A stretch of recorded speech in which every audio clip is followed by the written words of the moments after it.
네, 안녕하십니까. 흔한 부자의 아버지의 역할을 맡고 있는 부입니다. 자, 오늘은 지난 시간에 이어가지고 검수사 2020년도 이제 시험 결과와 또 이제 출제 동향에 대한 분석을 같이 해드리고, 또 필요하신 분들은 제가 그동안 준비했던 자료를 같이 공유할 수 있는 그런 시간까지 좀 가지려고 하는데, 먼저 이 자료는 또 이야기하지만은 어떤 이 상업적 이득을 위해서 이렇게 촬영하는 것이 아니라, 많은 분들이 이제 수험생 분들이 가장 그 어려워하는 것 중에 하나가 검수사나 검량사 또 감정사에 대해서 그 인터넷 및 다른 어떠한 커뮤니티에서도 자료를 구하기가 상당히 어렵다라고 해가지고 이렇게 한번 만들어 봤습니다. 그러기 때문에 이 영상이 도움이 되시면은 보시는 동안에 구독과 좋아요 한 번만 부탁을 드리겠습니다. 자, 이제 보시게 되면 일단 2020년도 검수사 1차 국가 자격 시험입니다. 지난번에 그 시험을 봐서 지난 토요일이었죠. 이제 이틀 전에 시험을 봐서 시험지를 이번에는 이렇게 나눠주더라고요. 오랜만에 국가 시험을 봤는데 참고로 그 가채점 해보니까 일단 일반 영역에서 하나 틀리고 영어에서 4개 틀려가지고 90점으로 이렇게 이제 나왔습니다. 참고로 이번에 이제 이 가채점 결과 이전에 그 시험 도중에서도 한번 스스로 이렇게 체크를 해봤는데 94점이지 않을까라고 생각을 했는데 약간 좀 긴장을 했는지 2개를 더 틀려서 90점 정도 나왔던 것 같습니다. 참고로 검수사 같은 경우는 일단 평균 60점 이상 되면 합격이고 일반에서 25문항, 영어에서 25문항 해가지고 이제 총 100점 만점으로 되어집니다. 각각으로 놓게 되게 되면 그 일반에서 40점 이상 돼야 하고요. 또 영어에서도 40점 이상 돼야 하는데 그 꽈락이라고 다들 아시죠? 이제 꽈락이 있는 과목이기에 일단 평균 60점만 넘으면은 이제 합격을 하게 됩니다. 일단 문제는 이렇습니다. 이제 1번 이제 뭐 검수사에 관련된 이제 그러한 그 이론에 대한 내용이 나오고 2번 역시 검수 업무에 대한 그런 내용이 나왔고요. 이제 3번은 그 화물의 수출입 통관 업무에 대한 이제 그러한 문제가 나왔는데 보편적으로 1번부터 3번까지는 그 이론에 대한 어떤 이 검수사에 대한 개념에 대해서 물어보는 그 질문들이 매년마다 출제가 되고 있습니다. 그래서 저는 사실 그 이번 2020년도 시험에는 어떤 이 벌금 이제 이런 쪽으로 좀 문제가 나오지 않을까라고 했는데 의외로 이 세 문제는 보너스로 그냥 이렇게 이제 주는 문제가 아닌가라고 생각을 하게 됐고요. 참고로 이제 이러한 것을 볼 때에 그 검수사 국가고시 시험의 난이도는 이제 상중하로 나누게 되면 한 중간 정도 되지 않을까라고 생각을 합니다. 많은 분들이 도전을 하게 되는데 주로 그 전공자보다 비전공자 또 이제 현장 직무에 근무하시는 분들이 많이 이렇게 또 도전을 하시는데 결코 어렵지가 않으니까 포기하지 않았으면 좋겠다는 마음으로 이렇게 영상을 올려드리게 됩니다. 그리고 이제 4번 문제 보게 되면 화물의 그 종류를 물어보는데 어떤 화물이냐. 그래서 역시 이것도 굉장히 쉽게 이번에 출제가 되었고 5번 역시 그 매 해년마다 이렇게 이제 나오는 검수 방법이 어떠한 거냐. 그리고 역시 6번도 어떤 화물의 종류냐.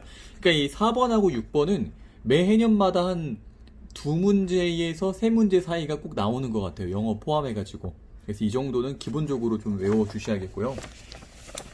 그 다음에 7번 문제를 한번 잠깐 볼게요. 역시 이것도 그 케어마크에 대해서 나오는 건데 이 케어마크는 매 해년마다 제가 이제 분석을 해보니까 한 3문제에서 4문제 좀 많이 나옵니다.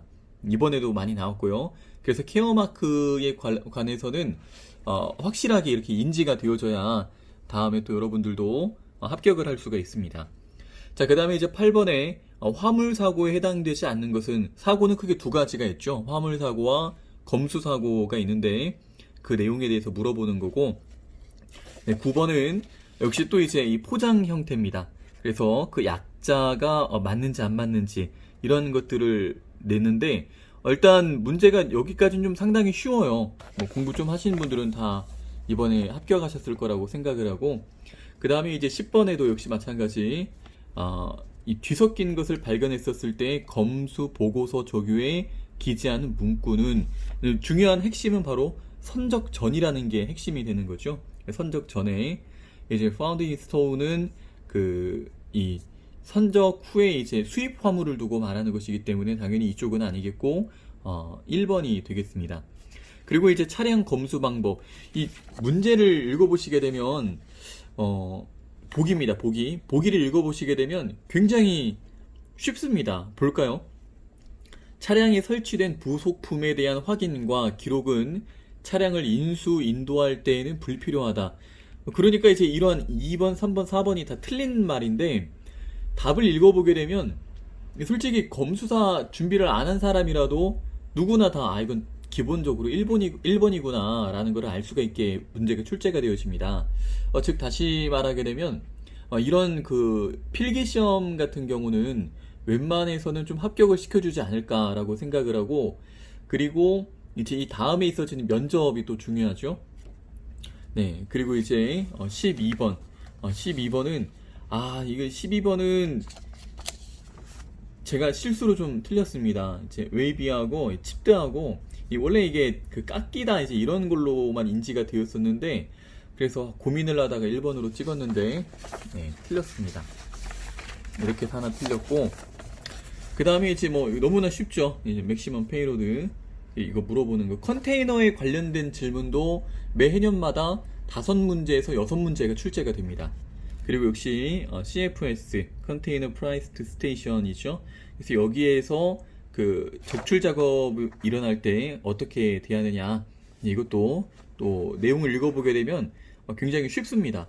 옳지 않은 거잖아요. 옳지 않은 거기 때문에 4번에 보게 되면 화물 개수의 과부족이 발생할 경우 즉시 화주에게 보고한 후 적출한다.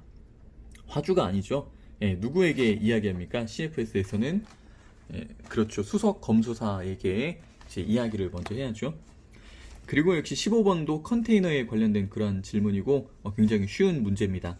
16번 역시 검수사가 작성하는 서류 딱 2개가 눈에 보이죠. 디귿과 리을. 그 다음에 이제 선적 화물 분류와 종류의 연결로 옳은 것은 이것도 내용이 되게 쉬워요.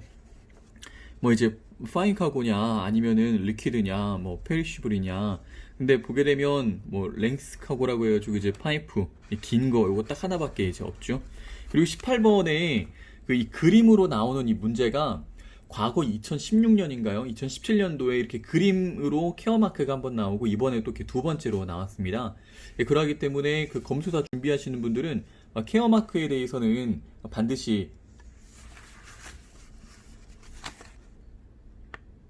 꼭 아셔야겠습니다. 네, 그래서 이 케어 마크에 대해서는 꼭 숙지를 완벽하게 하셔야겠고요. 그 다음에 이제 19번으로 넘어가서 선박의 화물을 최대로 적재할 수 있는 톤수로 용선 계약 및 선박 매매. 용선 계약과 선박 매매 나오면은 무조건 3번이죠. 대화 중량 톤수. 그러니까 문제 난이도가 그렇게 어렵지는 않았어요. 특히 이론 부분이 제가 생각할 땐 굉장히 쉬웠던 게 아닌가라고 생각을 합니다. 20번, 21번 눈으로만 보셔도 이렇게 이제 아실 겁니다. 22번 갑판에서 검수 작업할 때 유의사항 그 다음에 이제 부두에서 유의사항 요 문제는 작년에도 비슷하게 나왔죠. 내년에도 나온다라고 생각하시면 될 것 같아요. 그러니까 이 이론 문제에서 22번에서 한 25번 정도는 주로 이렇게 이제 서술형으로 그 문제가 나온다라는 걸 인지하시면 좋을 것 같습니다. 그리고 24번에 위험물 작업 시 안전사항으로 옳지 않은 것은 이제 여기서 제가 별표를 친 이유는 2번, 3번, 4번은 확실히 아닌데 수건으로 닦아낸다. 이 책에는 뭐라고 쓰이냐면은 비누로 씻어낸다 라고 이렇게 나와 있습니다. 그래서 제 생각엔 수건으로 닦아도 되지 않을까 라고 했는데 역시 1번이 답이었었습니다. 그 다음에 이제 25번 이 부분에 대해서 한번 잠깐 같이 풀어드릴게요. 시험 끝나고 나오는데 몇몇 분들이 요거에 대해서 이제 몰라가지고 틀린 분들이 있는 것 같더라고요. 일단 뭐 다 아시죠? 요 앞에 두 개는 이제 베이 넘버를 말하는 거고, 뒤에 두 개는 슬롯 또는 이제 로우라고도 이야기하죠. 그 다음에 마지막 8, 2, 요 두 가지는 두 개는 이제 티어라고 해서 이 BST를 이제 말하는 건데, 그 베이는 배가 이렇게 있으면은 그 앞쪽부터 이렇게 순서대로 이야기를 하는 건데요. 지금 여기 홀수지 않습니까? 홀수면은 이제 갑판 위에 그 실려지는 그 컨테이너인데, 홀수면은 그 1단으로 쌓여졌었을 때에 20피트가 먼저 이렇게 쌓여지죠. 20피트짜리가. 그래서 1, 2, 3, 4, 5, 6, 7, 8 지그재그로 이렇게 번호가 넘어가게 됩니다. 그래서 일단 20피트짜리라는 것을 먼저 아셔야겠고, 이게 만약에 짝수면은 40피트라고 인지를 하고 계시면 되겠습니다. 뭐 예를 들어서 12번이다. 그러면은 짝수 40피트짜리 컨테이너라고 생각하시면 되겠고, 그 다음에 05번. 05번 아시죠? 1번, 2번, 3번, 4번, 5번, 6번 이렇게 홀수는 우현, 짝수는 좌현에 이제 적재가 되어져 있고, 근데 여기서는 홀수니까 당연히 좌현이 아니라 우현이 되겠습니다. 그 다음에 이제 이 티어에서 82는 그 선창, 그러니까 이 밑에 이 홀드 부분에 있는 거는 이제 2번부터 해서 최대 높아봤자 한 18번? 보통은 한 16번 정도에서 끝나게 되고요. 그 다음에 이제 갑판, 온더덱이죠. 그 갑판 화물은 이제 82번부터 해서 이렇게 올라가게 됩니다. 그러니까 1단에 쌓여져 있는 겁니다. 1단에 쌓여졌고, 이제 이 7번째에 있는 갑판적 화물을 두고 말하는 겁니다. 자, 그 다음에 영어에서 제가 참 실수로 이렇게 틀린 부분들이 많은데, 요 부분도 제가 몰라서 이렇게 이제 틀렸는데, 그 책 보게 되면, 칠카고라고 아시죠? 칠카고라고 해가지고, 이제 냉장 화물을 두고 말하는 건데, 긴장해서 좀 틀렸던 것 같습니다. 그리고 날씨 물어보는 그 어떤 질문. 그 다음에 이것도 역시 제가 급하게 막 문제를 풀다 보니까 시간은 정말 많이 남았습니다. 이게 50분 시간이 주어지는데, 15분 안에 다 풀었던 것 같아요. 그리고 나서 이제 그 마킹 한다고 이렇게 넘기다가 검토를 하지 않고 그냥 바로 이렇게 가서 좀 이게 틀렸던 것 같은데 실수로 이렇게 틀렸고, 그 다음에 이제 위험함을 물어보는 건데요. 위험함물은 매 해년마다 평균 두 문제는 꼭 나옵니다. 내년에도 이와 같이 반드시 한 두 문제 정도 나올 거라는 걸 아시면 좋을 것 같고요. 그 다음에 이제 이것도 보게 되면은 위험 화물 이제 그 몇 칸 떨어져야 하냐 이제 이걸 물어보는 건데, 일단 3m면은 이제 그 1등급, 2등급, 3등급 나눠지는 가운데 보통 이제 1등급이나 2등급을 두고 말하는 거거든요. 근데 여기 보게 되면 유독성이 들어가는 건 일단 격리 조치가 필요하지 않아서 당연히 X가 되겠고, 그 다음에 기타 가연성 물질하고 동물, 요거는 꼭 외워두시면 좋은데, 이것도 역시 그 분리가 되지 않습니다. 그럼 당연히 이제 요거 하나밖에 없기 때문에 몇 미터일지는 모르나 일단은 분리가 되는 것은 요거 하나밖에 없어서 1번으로 했더니 맞았던 것 같아요. 그리고 요 부분에 있어서 이거는 이제 제가 좀 잘 몰랐던 것 같습니다. 그래서 이거는 공부를 제가 했는데도 요 영어 단어에 대한 인지가 좀 많이 부족해가지고 틀렸던 것 같고요. 그 다음에 이제 스페셜 카고 물어보는 거 굉장히 쉽죠. 더티 카고는 무슨 카고죠? 제너럴 카고죠. 그리고 이제 번역이 틀린 것은, 제가 이따가 책을 하나 보여줄 건데 요 내용이 전부 다 어디 나와 있는 거냐면 이 검수칠무라고 하는 이 책 안에 다 나와 있습니다. 물론 이 검수사라고 하는 한 권으로 끝내기 요 책 안에도 뭐 똑같이 이렇게 번역이 되어서 나와 있긴 합니다만은, 이 책 안에서 영어 문제가 다 나온다라고 해도 과언이 아닙니다. 물론 그 한두 문제 정도는 이제 변별력을 높이기 위해서 책에 없는 것이 나오기도 합니다만은, 그래도 이 책 중심으로 공부하면 일단 합격한다라는 걸 꼭 말씀을 드리고 싶어요. 그리고 이 선박 및 항만에 관련된 용어의 의미로 옳지 않은 것은 요 부분인데, 제가 이제 왜 별표 쳤냐면은 사실 이제 쿼터마스터라는 게 이 조타수라기보다도 이 조타수 말고 갑판장이라는 그런 뜻으로 제가 알고 있었거든요. 그래서 1번인가 2번인가 했는데 확실히 2번은 아니어서 일단 2번으로 체크했더니 맞았던 것 같습니다. 그 갑판장이 이제 조타수 역할도 같이 한다고 나중에 들어서 알게 됐습니다. 자, 그 다음에 이제 36번, 일반 화물의 적요. 이 적요에 관련돼서 물어보는 질문도 많이 나오니까요. 그 적요는 다 외우셔야 합니다. 어쩔 수가 없습니다. 네, 그리고 하역 방식에 의한 분류로 옳지 않은 것은, 이 나머지는 이제 다 그 하역 방식인데, 캥거루 시스템은 그 프랑스에서 이제 만들어낸 걸로 그 운송 방식에 따른 분류죠. 운송 방식에 따라서. 네, 그 다음에 역시 이것도 적요에 대해서 물어보는 건데, 포개진다, 텔레스코프드라고 해가지고 2번 딱 나오는 겁니다. 클림핑 같은 경우는 그 곱슬거린다, 버클은 주름지다 또는 휘어진다, 이런 뜻을 가지고 있습니다. 자, 다음 의미 중 옳은 것은 너무나 쉽죠.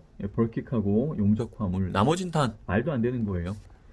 컨테이너 사용 목적에 따른 용도로 옳지 않은 것은 역시 2번, 오픈탑에다가 이 살적 화물 넣게 되면 다 날아가 버리죠. 너무나 또 이것도 상식적인 문제입니다. 이 4번도 상당히 쉬워요. 4번도 이번 2020년도는 코로나 때문에 어려웠으니까 좀 많은 합격자가 나왔으면 좋겠다라는 바람이 담겨져 있는 문제 같은 느낌입니다.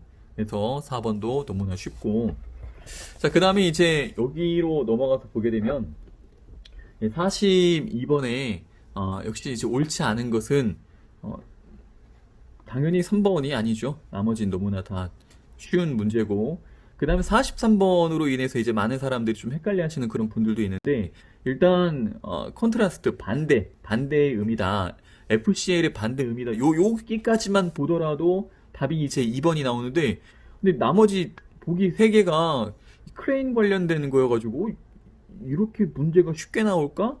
라고 해서 이제 별표를 쳤는데, 일단은 이건 영어 조금만 하시는 분들이라면은 이제 누구나 다 맞출 수 있는 그런 문제입니다. 자, 다음 내용이 설명하는 서류는 이제 비로브라딩이라고 해서 선화증권, 너무나 쉽죠. 자, 그 다음에 이제 45번, 이거 제가 몰라서 틀렸어요. 이 단어가 제가 이쪽 전문가가 아니다 보니까, 저는 이제 컴퓨터 전공했던 사람으로서 인문학 강의도 이렇게 했었고요.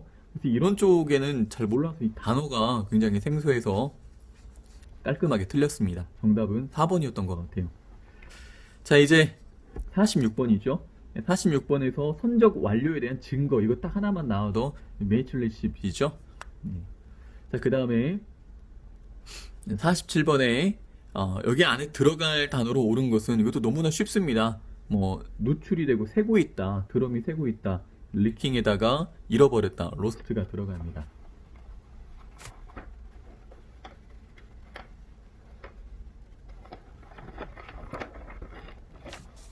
자, 이제 48번 같이 풀어볼까요? 다음 그 적용에 사용되는 의미로 옳은 것은, 답은 일단 4번인데 덴트 여러분 잘 아시죠? 자동차 갖고 다니시는 분들은 차 찌그러지면 덴트 한다고 하잖아요. 변색된 게 당연히 아니죠. 나머진 다 맞습니다. 자, 그 다음에 다음 내용이 설명하는 용어는, 이것도 공부 조금만 해보신 분들은 답이 나와 있습니다.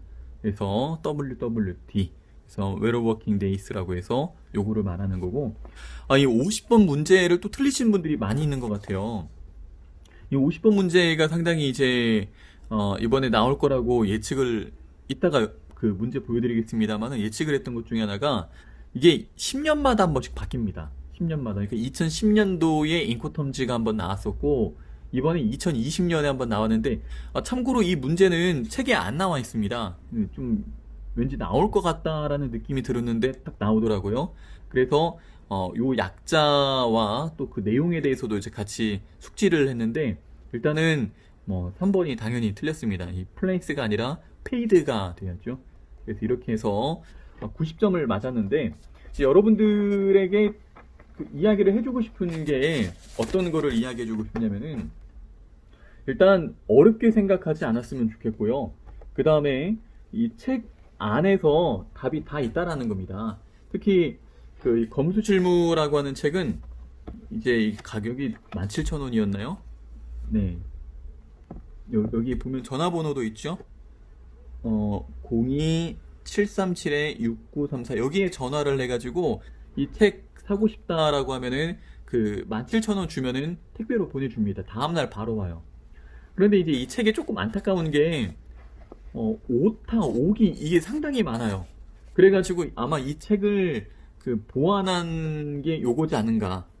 이게 영어 단어도 너무나 많이 틀리고 그런 좀 잘못된 내용들이 많이 기록되어 있어가지고 공부를 좀 하신 분들은 이 책을 보면서 오히려 더 정정이 되면서 공부가 될 겁니다. 자, 어쨌든 이 책 안에서 문제가 다 나온다라는 거. 특히 여기 뒤에 맨 뒤에 보면은 영어 단어가 이렇게 쭉 나와 있습니다.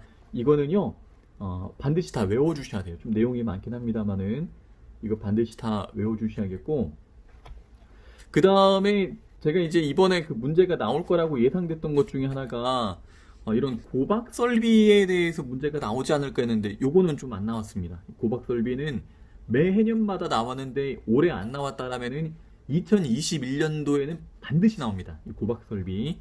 고박 설비에 대한 내용도 잠시 후에 제가 설명을 드릴게요. 이 크레인 문제 아까 나왔는데 의외로 크레인 답이 아니라 LCL이 답이었죠. 크레인 문제도 꼭 매 해년마다 나왔습니다만은 그리고 이와 같이 영어에 관련된 거는 여기 안에서 다 나와요. 이 책 안에서. 그러기 때문에 다른 거 볼 것 없이 이 책 안에 있는 이 영어, 본선 작업 관련 실용 영어, 이거를 다 한 20번 정도 읽어보게 되면은 나중에 이제 문제 나올 때 충분히 무엇이 들어가 있는지 알 수가 있습니다. 뭐 동사를 물어보는 거나 아니면은 뭐 형용사를 물어보는 거나 여기 안에 다 나와 있어요. 그러기 때문에 이걸로 공부를 하는 것을 추천을 드립니다. 참고로 영어 지문도 여기 안에 다 나와 있습니다. 영어 지문도. 영어 지문도 2014년부터 이번 연도까지 2020년도 것까지 다 분석을 해본 결과 여기 안에서 영어 지문이 다 나와요. 여기 안에서. 그러니까 막 영어를 어렵게 생각할 것 없이 요것만 다 외우면 되거든요. 근데 영어 지문도 많지도 않습니다. 보세요. 한 장, 두 장, 세 장, 네 장, 다섯 장, 여섯 장. 여섯 장만 여러분들이 이렇게 이제 숙지를 하시면은 충분히 문제를 다 풀 수 있지 않을까라고 생각을 했습니다. 여기 이제 제가 이렇게 노란색으로 또 파란색으로 색칠한 이제 그런 것들은 요게 문제로 나오지 않을까, 이게 가로쳐가지고 여기 안에 들어갈 단어는 해서 이렇게 한번 만들어 봤는데 역시 이대로 100% 나왔습니다. 이렇게 100% 나왔고, 이런 게 좀 틀려요. 여기 보게 되면은 INCO 넘버라고 하는데 이런 게 좀 잘못된 겁니다. IMCO가 아니라 IMDG라는 단어가 들어가거나 아니면 IMO라는 단어가 들어가야 맞지, 요거는 좀 맞지가 않습니다. 그래도 제가 예상했던 문제 중에 하나가 이제 이거죠. 이제 you should take heed, 요것이 가로가 딱 쳐져서 여기 안에 들어갈 단어는 이제 이런 문제가 나올 줄 알았는데 요거는 좀 안 나왔었습니다. 네. 아까 이거 문제 예상했던 거 나왔죠? 누구한테 보고를 해야 하는지 그 문제 그대로 나왔고, 그리고 위험함을 검수할 때요, 아마 2021년도에 반드시 나오지 않을까라고 생각하라는 게 요 그림은 좀 외워주셔야 합니다. 그러니까 당연히 1번부터 9번까지 그 클래스 등급에 대해서 외우기는 하겠습니다만 여러분들이 다 이건 외워야 합니다. 기본적으로 외우긴 하겠습니다만 왠지 문제가 이렇게 나올 수도 있어요. 예를 들어서 요 그림 보이시죠?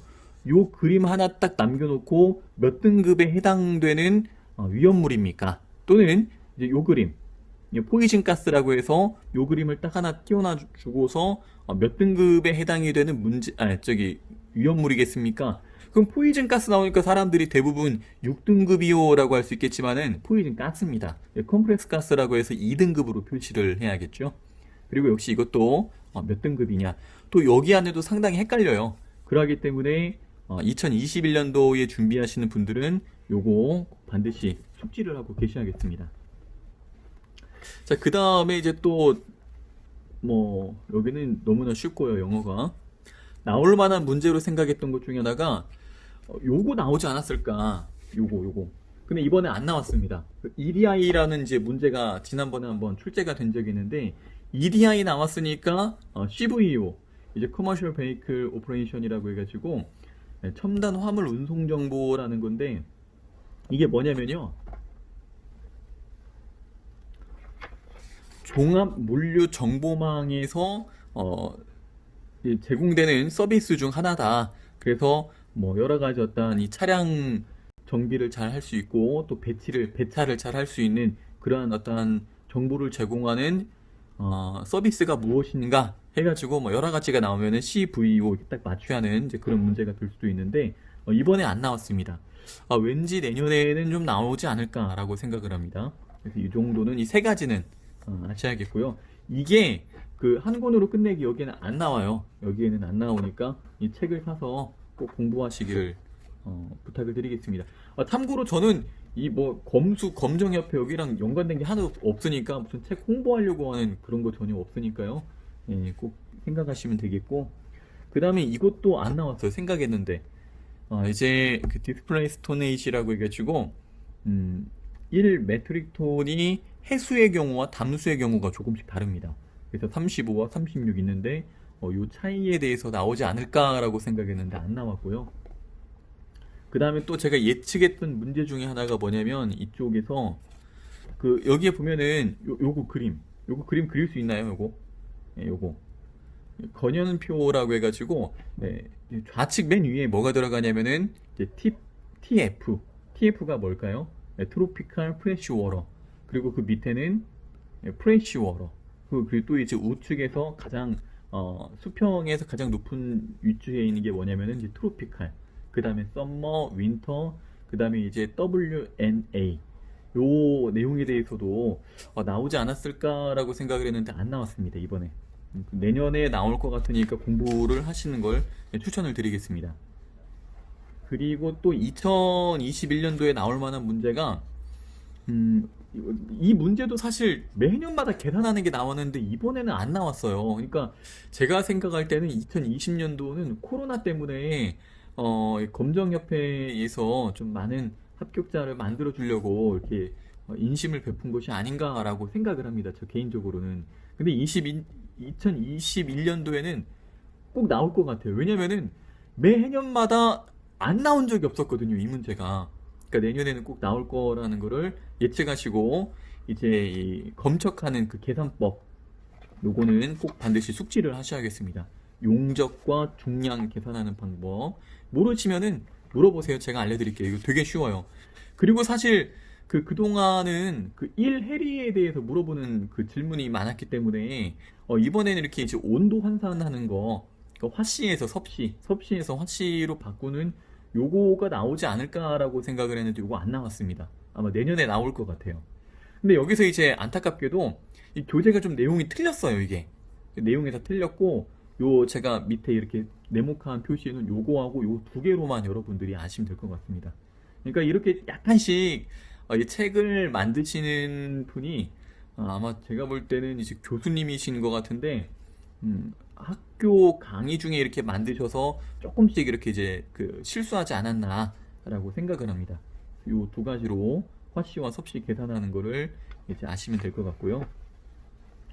자, 그 다음에 또 나올 만한 문제가 뭐 이거는 당연히 매년마다 나왔기 때문에 아까 제가 이야기했던 1해리가 뭐 몇 킬로냐, 몇 야드냐, 몇 피트냐 요거 물어보는 질문 나왔었고 그 다음에 이제 또 나올 만한 문제가 이런 거는 안 나오니까 걱정하지 마세요. 이런 거는요. 그 현장에서도 가서 제가 직접 보니까 이런 거는 이제 서무들이 많이 하더라고 총무님들이나 그래서 이런 거는 거의 안 나오니까 걱정하지 마시고 이제 CFS 구성도 그 항만의 그림에 대해서 여러분들이 그릴 줄 알아야 돼요.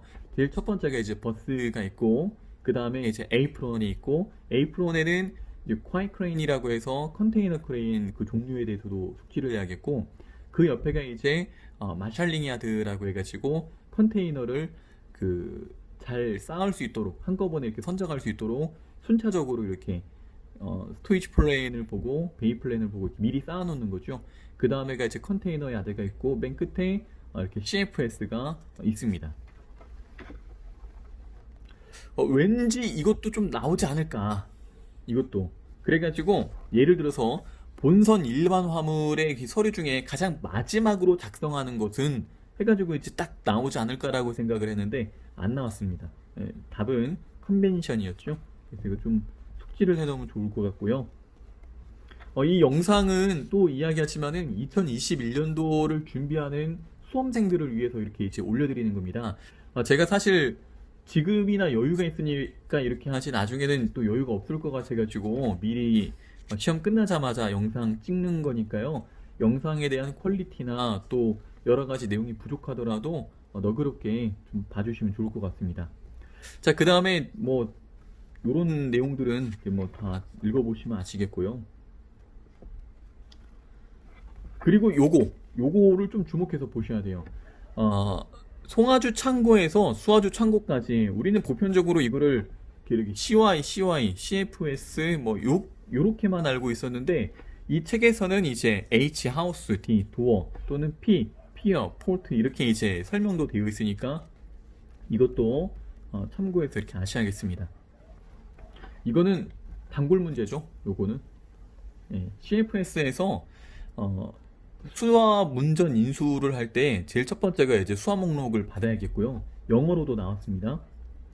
부두 수출증과 수출 허가서 이 두 가지를 이렇게 반드시 받아야 하는데 부두 수출증은 닥 리시트라고 해서 다 알고 계시고 수출 허가서는 ED라고 해서 이제 Export Declaration이라고 이렇게 이제 설명을 하는데 요거를 꼭 숙지를 하면 좋을 것 같아요. 그 다음에 나올 만한 문제가 요거 적용에 대해서는 반드시 여러분들이 숙지를 해야 합니다. 적용은 뭐가 나올지를 몰라요. 그렇기 때문에 다 외워야 합니다. 어쩔 수 없습니다. 그래서 이 공부를 만약에 한다 할 것 같으면은 아무리 못해도 3개월 이전에 해야지 한 달 남겨놓고 공부한다? 이 적용을 다 이렇게 숙지하기가 상당히 어렵습니다. 우리가 일반적으로 사용하는 영어 단어가 아니에요. 이런 내용들은.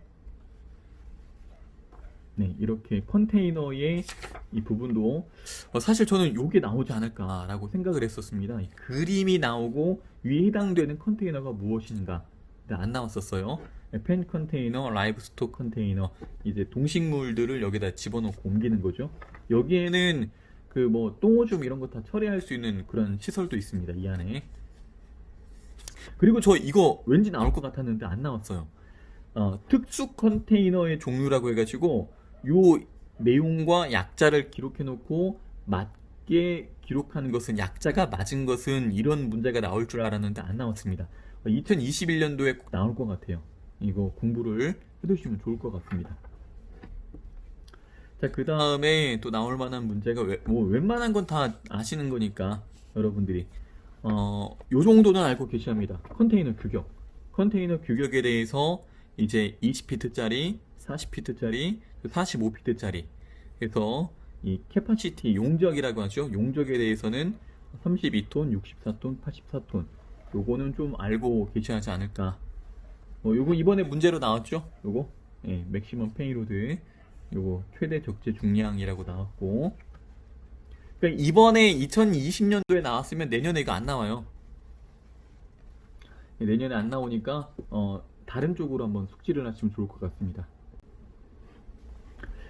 자, 여기에서도 이제 꼭 아셔야 할 것이 컨테이너 이 명칭 중에 코너 피팅 또 이제 여기 보면은 포스트 이 부분을 꼭 아셔야 할 것이 이따가 설명을 드리겠지만은 컨테이너 고박 설비에 대해서 인지를 할 때 반드시 아셔야 할 문제입니다. 그리고 요 문제 이번에 나왔죠 시험에 LOLO, RORO하고 DODO하고 사실 똑같다라고 보시면 돼요. 그리고 여기에서 꼭 외워야 할 것이 요거 이름 뭔지 아세요?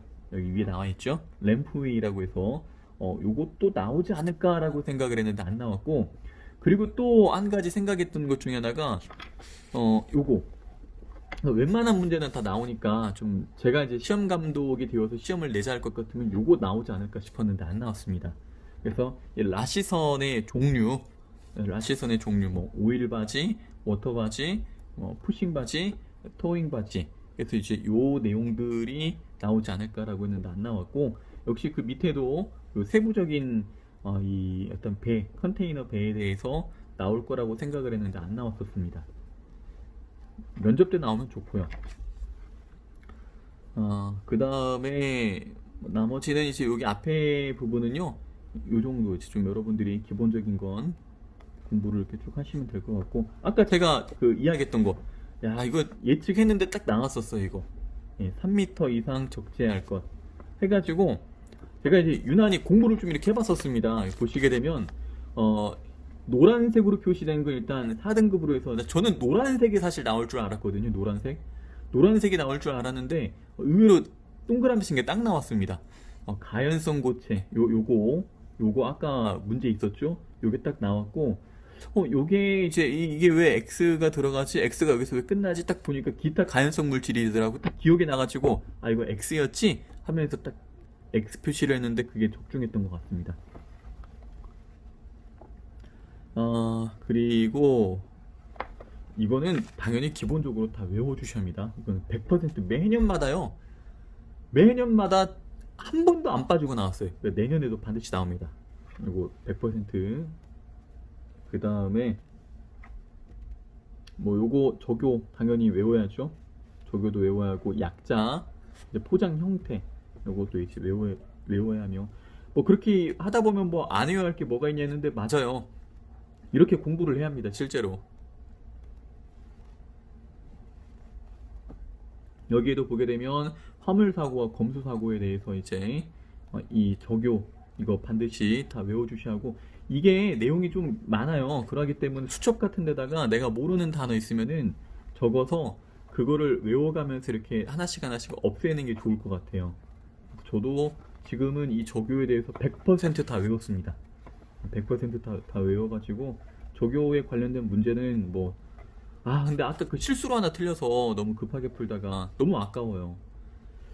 자, 그 다음에 이제 아까 나왔던 문제죠. 여기 파운드 인 스토어 설명은 좀 틀립니다. 문제 내용과. 하지만은 이 문제를 이해하기 위해서 요거를 숙지하게 되면 문제도 충분히 풀 거라고 생각을 합니다. 그 다음에 저 이게 왠지 나올 줄 알았거든요. say to be. 이 say to be, said to be가 뭐냐면은 그 산적 화물 같은 경우 여기 나와 있네. 검량을 생략하는 화물의 적요입니다. 이게. 그래서 다음 보기 중 그 검량을 생략해도 되는 적요는 무엇입니까? 라고 해서 나올 거라고 생각을 했는데 안 나왔었어요. 네, 그 다음에는 뭐 이거 다 외워야죠. 이런 약자는 약자랑 이 단어랑 다 외워야 합니다. 이렇게. 저도 맞았던 것 같아요. 이거는 100% 나오는 문제니까, 여기서 꼭 한 문제 나오니까. 이것도 왠지 나올 줄 알았는데 안 나왔어요. 주기호. 요거 그대로 나왔죠. 이 책에 있는 그림 그대로. 네, 자, 요 정도로 하고요. 자, 그 다음에 이제 제가 노트북을 보면서 그동안 공부했던 자료입니다, 이게. 어떻게 보이실런지는 모르겠지만은, 참고로 그 제가 또 기사도 같이 준비하는 게 있어서 이건 닫아놓고, 여기 보게 되면 2014년부터 해가지고 이 보이시죠? 2014년부터 해서 2019년도까지 이 문제를 한 10번 정도 풀어봤던 것 같아요. 10번 정도. 10번 정도 풀어보니까 뭐가 나오냐면은 이 문제가 어떤 형식으로 나오겠다 라고 해가지고 제가 만든 문제가 이건가? 이걸 한번 보여드릴까요? 이거 같은데. 네, 이거 맞네요. 이제 문제를 한 10번 정도 풀어보니까 문제가 어떤 형식으로 나오겠다라고 해서 처음에는 뭐 이렇게 이제 나중에 자료가 필요하신 분들은 제가 이메일로 보내드리겠습니다. 물론 그 당연히 좋아요와 구독 신청하신 분들에게서만 제가 보내드릴게요. 그래서 이와 같이 그 자료를 좀 정리를 해봤어요. 여기서도 이렇게 나오지 않을까. 일반 화물 검수 쪽 이렇게 하고 나올 만한 문제들을 이론으로 정리를 해봤죠. 이론으로. 네, 이것도 쭉 해보고 특수 화물 검수 이것도 역시 한번 정리를 해봤습니다. 네, 이렇게 쭉. 그 다음에 컨테이너 화물 검수까지 해가지고 여기까지 딱 정리하고 그 다음에 기타 시험에 나올 만한 소스에 대해서 이렇게 정리를 해봤는데 이번에 이게 나왔죠. 이게 딱 나왔습니다. 하나가 바뀌었는데 뭐가 바뀌었냐면 아까 문제가 나왔던 요게 바뀌었어요. 요게 요거. 요게 2010년도하고 2020년도하고 이게 바뀐 거거든요. 그리고 또 한 가지 더 추가로 나올 줄 알았던 것이 그 위험물 등급 분류에서 2018년도에 이제 새롭게 제정이 된 것 중에 하나인데 그 리튬이온 배터리라고 해서 핸드폰 배터리 알고 계시죠? 요거가 이제 신설이 됐습니다. 클래스 9으로. 요거 나올 줄 알았는데 안 나왔어요. 자, 이렇게 해서 이제 시험에 나올 만한 그 문제 유형을 이제 분석을 해봤습니다. 첫 번째 고박 설비에 대해서 고박 설비는 평균 1.2문항 정도 이렇게 출제가 되었고 여기 보시면은 2019년도, 2018년도, 2017, 16, 15 일일이 다 썼습니다. 이렇게 써보니까 문제가 어떤 형식으로 나오겠구나 라는 게 분석이 됩니다. 그래서 1.2문항 정도가 나왔는데 안타깝게도 이번에는 안 나왔어요. 저 이거 공부하느라고 진짜 아주 그냥 힘들었는데 보시게 되면 제가 이거 공부하려고 어디 갔어? 여기 있다. 이 자료 하나 구하는데 진짜 너무너무 힘들었습니다. 사람들 막 찾아다니고 그래서 이 힘든 자료를 어렵게 구했는데 나중에 필요하신 분 있으면 보내드릴게요. 보시게 되면 이게 이제 컨테이너 고박 지침이라고 해가지고 그 컨테이너 고박에 대한 뭐랄까요? 교과서라고 생각하시면 될 것 같아요. 교과서. 그래서 여기 보게 되면 뭐 이쪽 전공하신 분들이야 뭐 너무나 쉬운 문제지만 저 같은 경우는 이게 상당히 어려운 쪽이어가지고 그래서 이제 그 고박 장치가 크게 두 가지가 있죠. 이렇게 움직이는 게 있고 또 그 다음에 또 어디 갔어? 여기 있어야 하는데 고박 장치가 여기 있게 지금 안 보이네요. 이거 안 지워지는 건데 원래 다시 한번 껐다가 여기 있네. 그렇지. 이렇게 고정식 고박 장치가 있고요. 요 이름하고 사진하고 하는 일, 목적. 요거는 꼭 외워주셔야 합니다. 요거 때문에 이게 너무 힘들더라고. 이쪽 전공자가 아니다 보니까. 그래서 요거 공부한다고 이렇게 또 했었습니다. 그래서 고박 설비가 이번에 안 나왔는데 내년에 나올 것 같아요. 매년마다 나왔잖아요. 보면은 2015, 16, 17, 18, 19 다 나왔었습니다. 자, 그 다음에 검수 방법에 대해서 지금 평균 1.8문항 나왔는데 이번에 2문항 나왔죠. 검수 방법에 대해서. 그래서 2문항 이거 반드시 외워주셔야겠고 그 다음에 세 번째로는 화물의 종류와 분류에 대해서 이제 컨테이너 포함한 건데 이게 5문제 나왔는데 이번에도 기가 막히게 5문제 딱 나왔습니다. 그래서 이렇게 여러분들이 좀 숙지를 하시면 좋을 것 같아요. 그 다음에 네 번째로 포장과 화인 마크에 대해서 평균 3문항 나왔는데 이번에도 기가 막히게 3문항 나왔습니다. 너무나 소름 돋게 딱딱딱 다 맞아 떨어졌어요. 그래서 이것도 숙지를 하시면 좋을 것 같고 자, 그 다음에 이제 이게 전 너무 억울한 게 이거 공부한다고 진짜 거의 한 달 넘게 연구하고 외우고 그랬는데 안 나왔어요. 이번에 너무 진짜 막 공부하는 거에 대해서 억울합니다. 근데 내년에는 나올 것 같아요. 이게 평균 매년마다 2.4문항이 나왔거든요. 그래서 이번에도 나오지 않을까라고 생각을 했는데 한 문제도 안 나왔습니다. 이 사업법에 관련돼서는. 그래서 뭐 이러한 내용들 쭉 이렇게 나와 있죠. 그래서 쭉 정리를 했는데 그래서 2020년도에 제가 예상했던 문제가 뭐였냐면은 과징금 나오지 않을까. 과징금 쭉 정리를 했죠. 이렇게 과징금. 네, 그 다음에 이제 그 등록하려면은 항만별 자금이 얼마나 있어야 하느냐 이거 사진으로 다 정리를 해놨습니다. 그 다음에 이제 항만 운송에서 제외되는 운송이 또 뭐뭐뭐냐. 또 항만 운송이란 영리를 목적으로 하는지 관계없이라는 단어가 키포인트입니다. 관계없이. 예. 그리고 대통령 이제 뭐 요 부분 대통령령으로 정하는 거 항만 운송 관련 사업에 대해서 다 아시는 거죠. 그리고 요것도 나오지 않을까라고 생각을 했는데 검수 검량 감정 사업을 하는 자가 요금을 변경하려면 요거 요거 실무에선 중요하거든요. 이 항만명을 물어보는 거는 검수 사업만 해당이 됩니다. 그리고 항만 운송 사업에 따른 권리나 의무가 승계가 가능한 경우 이 총 6가지로 정리를 해봤습니다. 이 법령이 나오는 거예요. 그러니까 지난 시간까지 나왔던 문제가 또 나온다는 그 보장은 없었습니다. 분석을 해보니까 새로운 게 나오더라고요. 그래가지고 이렇게 한번 안 나왔던 것만 정리를 해봤는데 안 나왔습니다. 좀 억울해요. 자, 그 다음에 이제 길이 단위와 용적톤, 중량톤 산출에 대해서 평균 1.6문항 나왔거든요. 이런 식으로. 근데 이번에도 안 나왔습니다. 이거 진짜 공부 열심히 했는데 이거 한 문제도 안 나왔어요. 그리고 이제 흘수와 건원표, 요거는 이번에 세 문제 나왔죠. 세 문제. 1.2문항이라고 했는데 세 문제 나왔습니다. 이번에. 자, 이제 8번째로 위험함을 평균 2.2문항인데 역시 이것도 많이 나왔고, 네, 크레인에 관련된 문항 평균 0.8문항인데 그 0.2에 들어갔습니다. 이번에 크레인에 관련된 보기는 있었지만 문제는 없었습니다. 이번에. 자, 그 다음에 이제 뭐 내가 몰라서 틀린 문제, 그 기출 문제 가운데 쭉 이렇게 정리를 한번 해봤죠. 정리를 해보고 그 다음에 시험에 이제 들어가게 됐는데 뭐 요 자료라든지 아니면은 뭐 이런 컨테이너 그 위치 자료라든지 아니면은 뭐 여러 가지 어떤 이 내용에 대해서 준비를 진짜 많이 했어요. 이번 시험 제가 알지를 못해서.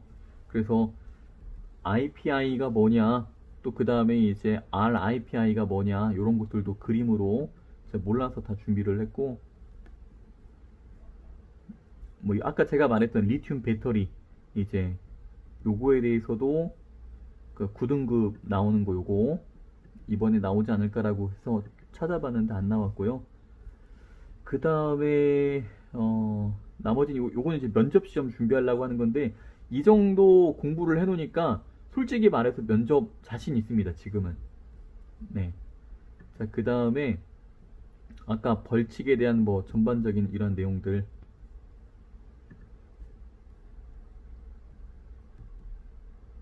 과태료 부과 이러한 것들이나 이러한 내용들에 대해서 제가 만약에 필요하신 분들이 있다라면 언제든지 구독과 좋아요 누르시고 댓글로 이메일 주소 남겨주시면은 제가 보내드릴 수 있도록 하겠습니다. 참고로 저는 이제 이쪽으로 그 전문가는 아니었습니다만은 앞으로 본업을 이쪽으로 잡으려고 생각을 하고 있기 때문에 나중에 현장 실무 이런 것들에 대해서도 궁금하신 분들이 있으면은 물어보시면 제가 아는 한도 내에서 성심성의껏 답변을 해드리겠습니다. 자, 여기까지 하고요. 꼭 여러분들도 2021년도에는 전부 다 합격을 해가지고 꼭 행복하고 건강하고 또 즐거운 그런 삶을 살아가시기를 꼭 응원하겠습니다. 여기까지 하고 마무리하고 이후에는요, 제가 시험장에 대해서 들어가가지고 사진 찍은 거라든지 이런 걸 좀 몇 가지 올려드릴 테니까 참고해서 보시면 될 것 같습니다. 감사합니다. 시청해주셔서 감사합니다.